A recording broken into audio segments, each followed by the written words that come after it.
Olá, começamos agora mais um Verdade e Vida, programa da Igreja Presbiteriana do Brasil, preparado com muita alegria e muito carinho para você que sempre nos acompanha. Se você quer conhecer um pouquinho mais sobre a nossa igreja, nos busque nas redes sociais, sempre procurando pelo @IPBOficial. O programa de hoje terá como tema o Deus Desconhecido. Não perca essa mensagem proferida pelo reverendo Hernandes Dias Lopes. Que Deus possa falar à sua mente e também ao seu coração por meio dessa mensagem.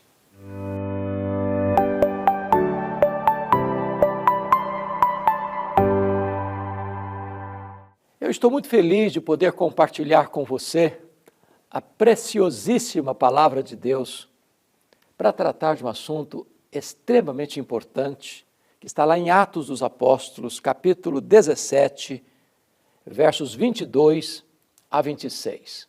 Vamos ouvir a leitura deste texto.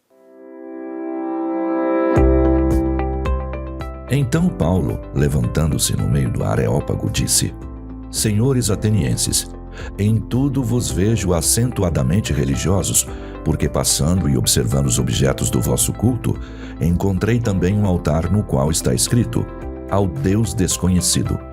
Pois esse que adorais sem conhecer é precisamente aquele que eu vos anuncio. O Deus que fez o mundo e tudo o que nele existe, sendo ele Senhor do céu e da terra, não habita em santuários feitos por mãos humanas. Nem é servido por mãos humanas, como se de alguma coisa precisasse, pois ele mesmo é quem a todos dá vida, respiração e tudo mais. De um só fez toda a raça humana para habitar sobre toda a face da terra, havendo fixado os tempos previamente estabelecidos e os limites da sua habitação. O apóstolo Paulo, o grande bandeirante do cristianismo, o paladino da fé, o desbravador do reino de Deus, o maior plantador de igrejas da história do cristianismo, está realizando a sua segunda viagem missionária. Ele já tinha passado por Filipos, e tinha sido preso e açoitado, mas deixou para trás uma igreja. Foi para a capital da Macedônia, a cidade de Tessalônica, e ali deixou uma igreja modelo, mas foi escorraçado da cidade. Dali ele foi para Bereia, e encontrou irmãos sedentos da palavra e fiéis à palavra, deixou uma igreja modelo, mas também foi perseguido e teve que sair da cidade. E aí ele chega em Atenas, a capital intelectual do mundo, a grande metrópole da filosofia, a terra dos grandes luminares do saber humano, a terra de Péricles, de Sócrates, de Platão, de Aristóteles, dos homens que encheram bibliotecas com a sua erudição. E Paulo chega então ali, naquela cidade aspergida pela sabedoria humana. E diz o texto bíblico, em Atos 17, versículo 16, que Paulo, ao andar pela cidade, seu espírito se revoltou por causa da idolatria dominante na cidade. Atenas era uma cidade debaixo da ditadura dos deuses, dos ídolos. Era uma cidade governada pela idolatria. Plínio chegou a dizer que nos dias que Paulo esteve em Atenas, havia mais de 30 mil estátuas dedicadas aos deuses em Atenas. Xenofonte chegou a dizer que era mais fácil encontrar um deus em Atenas do que um homem. Suetônio disse que para cada pórtico havia um altar dedicado a uma divindade. Isso levou Diógenes a satirizar com os gregos. Ele saiu em pleno meio-dia, sol a pino, com a lanterna acesa nas mãos, procurando atentamente alguma coisa. Quando o interpelaram e perguntaram: o que você procura, Diógenes? Ele respondeu: eu procuro um homem, porque nessa terra só tem deuses. Paulo está com seu espírito revoltado por causa dessa idolatria. Mas ele fez alguma coisa. Ele foi para a sinagoga, para dissertar e arrazoar com aqueles judeus e prosélitos, mostrando que Jesus é o Messias prometido, aquele que ressuscitou dentre os mortos. Ele foi também para a praça, para a ágora dos gregos, o local onde os filósofos expunham a sua cosmovisão, o local onde os pensadores colocavam a sua filosofia e angariavam seus adeptos. E lá diz a Bíblia que os filósofos epicureus e estoicos contendiam com ele. Mas quem eram esses filósofos? Os epicureus eram aqueles que não acreditavam no amanhã, na eternidade, no céu, no inferno, no juízo final. Eles acreditavam que a vida é apenas o breve percurso do berço à sepultura. Eles tinham um lema de vida: é aproveitar a vida, é curtir a vida, é beber todas as taças dos prazeres. E o lema deles era: comamos e bebamos, porque amanhã morreremos. E Paulo os refuta dizendo: não, tem um juízo final sim. Tem sim prestação de contas. O juízo final já está estabelecido. O juiz já está escalado. E o critério do julgamento já está também estabelecido, é com justiça. E todos terão que comparecer perante o tribunal de Cristo. Os filósofos estoicos também contendiam com Paulo. E quem eram eles? No que acreditavam? Os estoicos eram panteístas e fatalistas.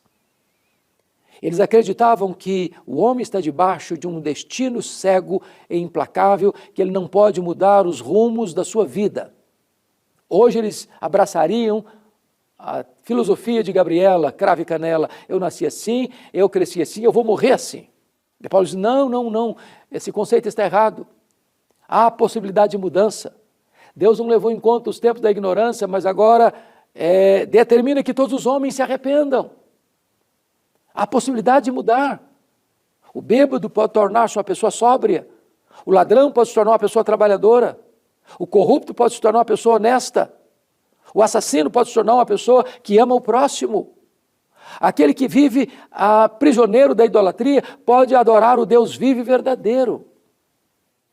Então, diz a Bíblia que pegaram Paulo, levaram-no para o Areópago, o tribunal dos gregos, para Paulo dar explicações, porque, notem isso, na cidade mais culta do mundo, o pregador era um tagarela, o evangelho era coisa estranha e o verdadeiro Deus era o Deus desconhecido.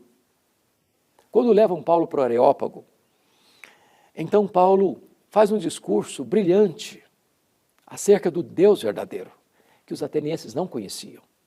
Nem sempre a elevada cultura e conhecimento humano traduz em verdadeiro conhecimento de Deus.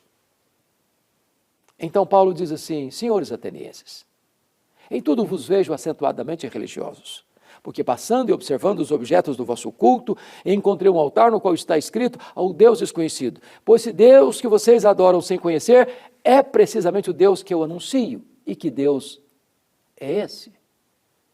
Em primeiro lugar, é o Deus Criador.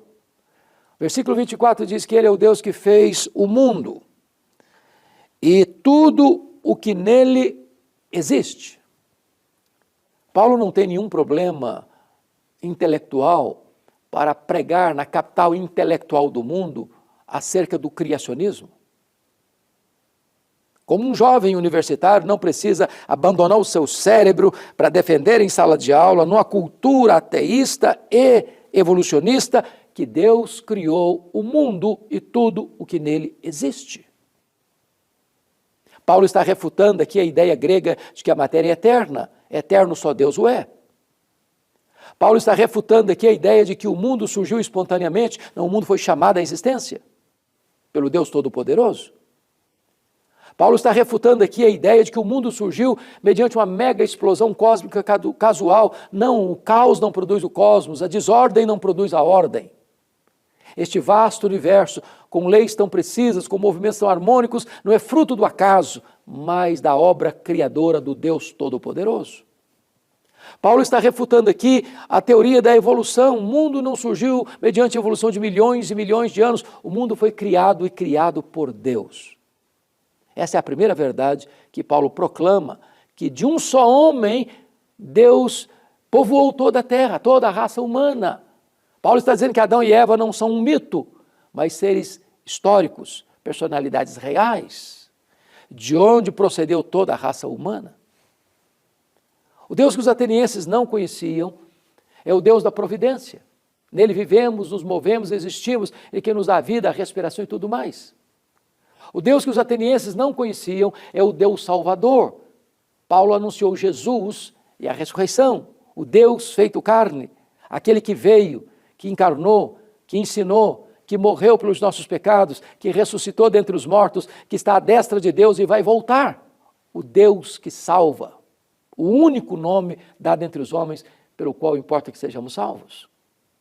Paulo diz que esse Deus que os atenienses não conheciam é o Deus que não pode ser conformado a uma imagem, nem de pedra, nem de prata, nem de ouro. Ele não precisa ser servido, é Ele que é a todos da vida.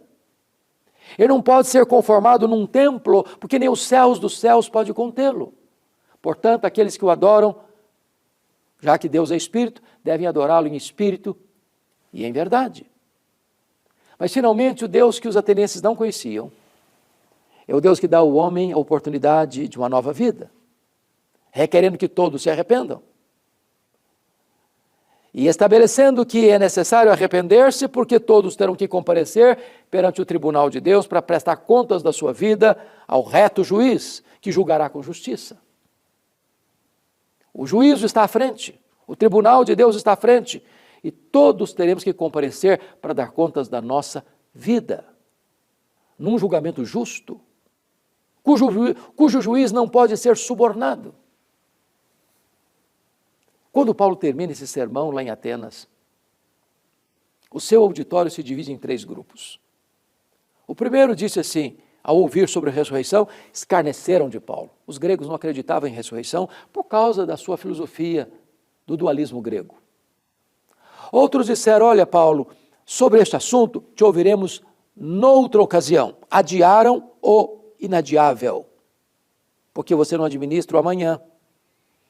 E nem você nem eu sabemos se estaremos vivos amanhã. Mas graças a Deus, porque o versículo 34 diz que alguns creram e se agregaram a Paulo. E a Bíblia diz que quem crê em Jesus tem a vida eterna. Quem crê em Jesus tem a sua salvação assegurada. Se você crê em Jesus, Ele mesmo oferece a você este presente que nenhum dinheiro do mundo pode comprar, a sua salvação. E então, Paulo finca uma bandeira do cristianismo no topo da cidade mais idólatra do mundo, ao mesmo tempo mais culta do mundo, anunciando ali Jesus e a ressurreição, proclamando diante de tantos deuses o único Deus vivo e verdadeiro.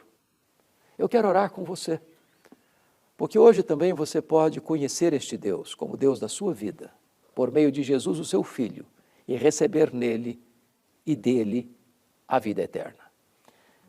Pai, eu quero apresentar a Ti as pessoas que estão nos assistindo e te pedir que Tu apliques esta palavra ao coração de cada um deles, para que creiam em Jesus e recebam dele o presente da vida eterna.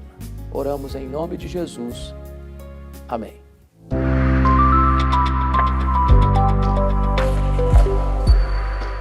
Chegamos ao final de mais um Verdade e Vida e eu quero aproveitar para agradecer os nossos parceiros em missão, aqueles que têm sustentado esse programa para que ele possa estar todas as semanas abençoando tantas famílias. Se você quer saber como ser um parceiro em missão, entre em contato conosco. O telefone está aparecendo aí na tela, código de área 11 9 47 18 94 50. Você diz que você quer ser um parceiro em missão, a gente vai mandar de presente para você um devocionário como esse, Gotas de Esperança para a Alma, e te direcionando também em como fazê-lo. Nós vamos encerrando o nosso programa. Semana que vem estaremos de volta no mesmo horário e no mesmo canal.